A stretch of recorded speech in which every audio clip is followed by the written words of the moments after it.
দেখো আমরা এখানে কি পড়ছিলাম না, আমরা আগের দুদিন কি করেছি না, সাবজেক্ট ভার্ব এগ্রিমেন্ট করছি। এই সাবজেক্ট ভার্ব এগ্রিমেন্টের আমরা প্রথম পার্ট এবং দ্বিতীয় পার্ট পড়েছি। আজকে আমরা তৃতীয় পার্ট পড়ব। তৃতীয় পার্টে কি পড়বো না, আমরা দেখো দ্বিতীয় পার্টে 1 নম্বর রুলস আর 2 নম্বর রুলস, মানে একের দাগের দুটো রুলসকে আমরা কিন্তু পড়েছিলাম। আজকে আমরা কি করব না, আজকে আমরা 2 নম্বর যে রুলস হবে, সেই যে 2 নম্বর রুলস, এই 2 নম্বর রুলস থেকে আমরা কিন্তু পড়তে শুরু করব। তাহলে চলো আমরা শুরু করি। প্রথমে বলেছে, অ্যান্ড দিয়ে যুক্ত থাকা দুটি নাউন যদি এককভাবে একটি মাত্র ধারণা প্রকাশ করে তাহলে সিঙ্গুলার ভার্ব ব্যবহার করতে হয়। মানে কি? দেখো আমি যদি বলি যে এখানে দেখো অ্যান্ড দিয়ে যুক্ত করেছে দুটো নাউন, সেই দুটো নাউন যদি আমাকে কি বলছে না, দুটো নাউন যদি আমাকে একই জিনিসের ধারণা দিচ্ছে, একই জিনিস, মানে তুমি যদি দেখো তার পাশে একটা এক্সাম্পল রয়েছে, বলছি football and cricket is my favourite game. দেখো তাহলে যদি আমি এখানে বলি, এখানে দেখো তাহলে কি বলছে, আর তোমাকে যদি উদাহরণটায় football is my favourite game, হ্যাঁ যে football is my favourite game বলেছে, এর পরিবর্তে আমি যদি ধরো এর পরিবর্তে তোমাকে যদি একটা মানে কি বলবো, একটা যদি আমি তোমাকে একটা অন্য উদাহরণ দিই, তাহলে অন্য উদাহরণ দিয়ে আমি তাহলে তোমাকে কি বলবো, আর যদি তুমি ধরো খেতে খুব ভালো, তোমাকে যদি বলি mango and Apple is my, আমি একই উদাহরণ দিচ্ছি, ফেভারিট ফ্রুট। ফ্রুট কি বললাম, mango and Apple is my favourite fruit, মানে কি বলতো, মানে হচ্ছে আপেল মানে আম আর আপেল, এই আম আর আপেল দুটোই কি না, আম আর আপেল দুটোই হচ্ছে কি না আমার প্রিয়। আমার আপেল দুটোই কি আমার প্রিয়, এই আম আর আপেল দুটোই আমার কি প্রিয়। ফেভারিট মানে খুব প্রিয়, ফ্রুট মানে ফল। এখান থেকে আমি কি বুঝতে পারছি না, এই ম্যাঙ্গো আর আপেল এই দুজনকেই আমার খুব ভালো লাগে বা এটাই প্রিয়। এখান থেকে আমি কি করছি না, আমার জনপ্রিয়তার ধারণা পাচ্ছি। বুঝতে পেরেছো? আমার জনপ্রিয়তা নয়, মানে আমার ম্যাঙ্গোর যে আমার কাছে যে জনপ্রিয়তা, সেটার আমরা কি করছি না, সেটা আমরা বুঝতে পারছি। এবার দেখো 2 নম্বর নিয়মটা কি বলছে না, আনকাউন্টেবল নাউনের পরে সিঙ্গুলার ভার্ব ব্যবহার হয়। আনকাউন্টেবল নাউন মানে কি, যে নাউনটাকে আমরা গুনতে পারি না। আচ্ছা তখন আর যখন তুমি একটা কথা বলো, তাহলে আমরা পড়েছিলাম না কাউন্টেবল নাউন, আনকাউন্টেবল নাউন। তো কাউন্টেবল নাউন মানে কি পড়েছিলাম, যেগুলোকে আমরা গুনতে পারি। আর আনকাউন্টেবল নাউন মানে কি না, যেগুলোকে আমরা গুনতে পারি না। তখন দেখো আনকাউন্টেবল নাউনের পরে কিন্তু আমরা সিঙ্গুলার ভার্ব ব্যবহার করব। এখানে তুমি দেখো তাহলে আনকাউন্টেবল নাউন, এই আনকাউন্টেবল নাউনদের যদি আমি কিছু কিছু তোমাদেরকে নাম বলি, তুমি ধরো এখানে যেমন ধরো দিচ্ছে হেয়ার, বইয়ে দেওয়া ছিল হেয়ার, তাহলে হেয়ার হচ্ছে একটা আনকাউন্টেবল নাউন। তারপর আমি যদি বলি সুগার, সুগার একটা আনকাউন্টেবল নাউন। তারপর আমি যদি বলি সল্ট, সল্ট একটা আনকাউন্টেবল নাউন। দেখো এখানে সয়েল, সয়েলও একটা আনকাউন্টেবল নাউন। তাহলে এত আনকাউন্টেবল নাউন আছে। এই সমস্ত আনকাউন্টেবল যখন নাউন থাকবে, তাহলে এই নাউনগুলোর ক্ষেত্রে যখন এই নাউনগুলো থাকবে, এই নাউনগুলোর পরে আমরা কি করব না, আমরা সিঙ্গুলার ভার্ব বসাবো। সিঙ্গুলার কি বসাবো, ভার্ব বসাবো। তার মানে কি, আনকাউন্টেবল নাউনের পরে আমরা সিঙ্গুলার ভার্বের ইউজ করব। এবার দেখো কি বলছে না, এখানে দেখো বলছে কালেকটিভ নাউন এর পরে সিঙ্গুলার ভার্ব ব্যবহৃত হয়। কালেকটিভ নাউনের পরে আমরা সিঙ্গুলার ভার্ব ব্যবহৃত করবো। যেমন এখানে দেখো, the team is very strong. Team, এই টিমটা কি, এই টিমের সম্পর্কে কি ধারণা দিচ্ছে, এরা স্ট্রং, এরা খুব শক্তিশালী বা এরা খুব ক্ষমতাবান বা এরা খুব ভালো করে খেলে, এই ধরনের একটা ধারণা দিচ্ছে। তাহলে কি বলছে না, কালেকটিভ নাউনের পরে আমরা সিঙ্গুলার ভার্ব ব্যবহার করব। এবার দেখো, নাউন এর আগে ইচ, এভরি, এনি থাকলে ভার্ব সিঙ্গুলার হবে। নাউনের আগে ইচ, এভরি, এনি থাকলে ভার্ব কি হবে না, সিঙ্গুলার হবে। তাহলে যদি এই ধরনেরই যদি বলে, তাহলে আমি যদি এখানে একটা উদাহরণ দিয়ে নিই, দেখো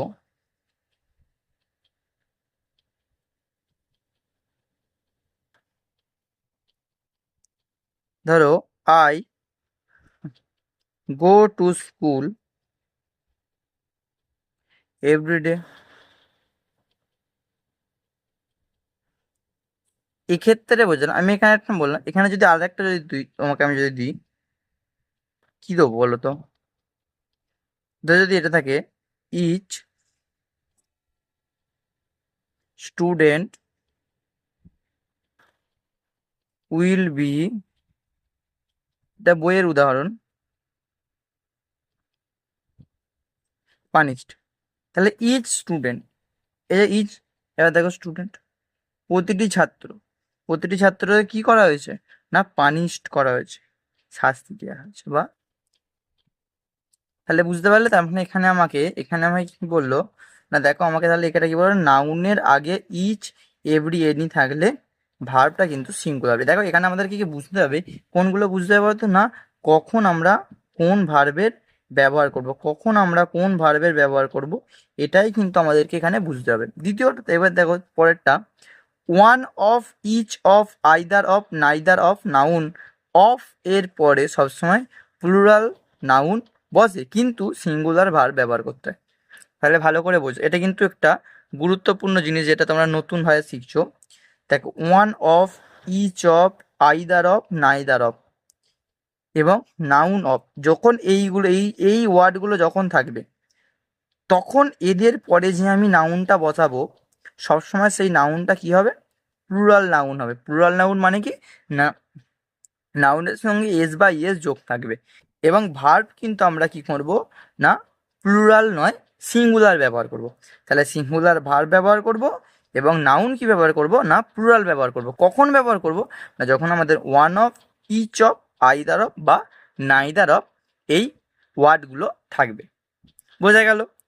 পরেরটাকে দেখো, or, either or, neither, nor, not only, also দিয়ে যখন দুটি নাউন বা প্রোনাউন যুক্ত থাকে, তখন ভার্ব এর কাছে থাকা নাউন বা প্রোনাউনকে অনুসরণ করে ভার্ব ব্যবহার করতে হয়। এটা আমি একটু ভালো করে তোমাদের বলে দিই। দেখো যখন কোথাও আইদার অর থাকে বা অর থাকে বা নাইদার অর থাকে, নাইদার নট থাকে, তখন আমরা কি করবো, না যেটা ভার্বের কাছে থাকবে আমরা তাকে সব সময় ধরে করব। মানে কি বলতো, এটা অ্যাকচুয়ালি বলতে চাইলো যে এর ক্ষেত্রেও কি হবে, না এর ক্ষেত্রেও সবসময় কিন্তু আমরা সিঙ্গুলার ভার্বই ব্যবহার করবো। কেন বললাম, রাহুল और सुमन, राहुल और सुमन इज माई बेस्ट फ्रेंड। এখানে কি বোঝালো, ধরো এখানে বোঝালো রাহুল আর না হলে সুমন, এই দুজনের মধ্যে, যে রাহুল আর সুমন এই দুজনের মধ্যে যে কোনো একজন আমার বেস্ট ফ্রেন্ড মানে প্রিয় বন্ধু। এখানে কিন্তু দুজনকে একজনকে বোঝালো। তাহলে ভার্ব এখানে কার আন্ডারে গেল, দেখো এই যে নাউন যেটা ভার্বের কাছাকাছি আছে, তার এতেই কিন্তু কি হলো, না ভার্বটা বসলো। অর্থাৎ এখানে ভার্ব কি হলো, সিঙ্গুলার। তার মানে এখানে আমরা এখানটা দেখে কি বুঝতে পারলাম, এখানটা দেখে দেখো, এখানটা দেখে আমরা বুঝতে পারলাম না যখনই এই ওয়ার্ডগুলো থাকবে, তখনই এই ওয়ার্ডগুলোর অনুসরণে যে ভার্বটা বসবে সেটা কিন্তু আমার সিঙ্গুলার ভার্ব বসবে, এখানে প্লুরাল ভার্ব বসবে না। তারপরে দেখো যেটা লাস্ট নিয়ম, যেটা সাবজেক্ট ভার্ব এগ্রিমেন্টের লাস্ট নিয়ম কি বলছে, ইন্ট্রোডাক্টরি দেয়ার দিয়ে শুরু হলে ভার্ব সিঙ্গুলার হবে না প্লুরাল হবে, তা নির্ভর করে নাউন বা প্রোনাউনের ওপর, যা আসলে বাক্যে সাবজেক্টের ভূমিকা পালন করে। আচ্ছা ইন্ট্রোডাক্টরি দেয়ার তোমাদেরকে আমি পড়াইনি, ইন্ট্রোডাক্টরি দেয়ারতে আমি তোমাদেরকে বুঝিয়ে দেবো, চাপ নেই, বুঝিয়ে দেবো। তো এখানে আগে দেখে না, মানে দেয়ার, ইন্ট্রোডাক্টরি দেয়ার মানে যখন কোনো কিছু আমি দেয়ার দিয়ে শুরু করতে যাব।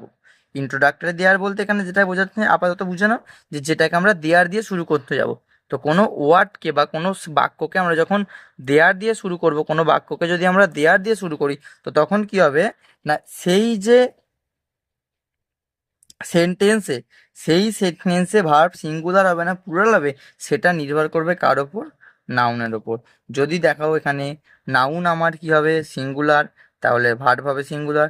যদি দেখো নাউন আমার প্লুরাল, তাহলে ভার্ব হবে প্লুরাল। এই ছিল হচ্ছে তোমাদের কি, না তোমাদের হচ্ছে সাবজেক্ট ভার্ব এগ্রিমেন্টের রুলস। আমরা তাহলে কি করলাম, না পুরো দেখো আমরা পুরো সাবজেক্ট ভার্ব এগ্রিমেন্টটা কভার করলাম। আশা করি আমি যেরকম বুঝিয়ে দিলাম, তাতে যদি তোমাদের কোথাও কোনো জায়গায় যে এই যে রুলসগুলো পড়লে এর মধ্যে কোনো জায়গায় যদি বুঝতে কোনো সমস্যা থাকে তাহলে তোমরা কিন্তু কমেন্টে আমাকে জানাবে যে কোথায় ভুল হলো। আর এবং যদি ভালো লাগে অবশ্যই চ্যানেলটাকে সাবস্ক্রাইব এবং লাইক করে দেবে।